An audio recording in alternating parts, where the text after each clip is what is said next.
जायाखै दे हो लोंनायमोन नामा जाखो हारसिं नामा औ मा दं आं खोदों डिभाइडार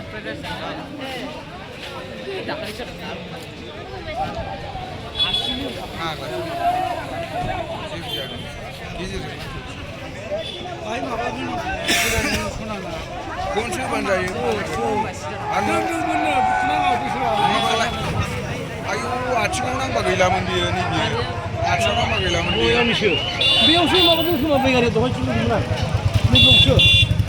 बयाव नायनोफैबाय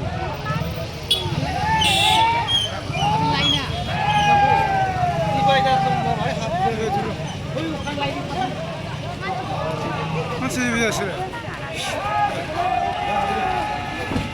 एसे खम दंमोन ना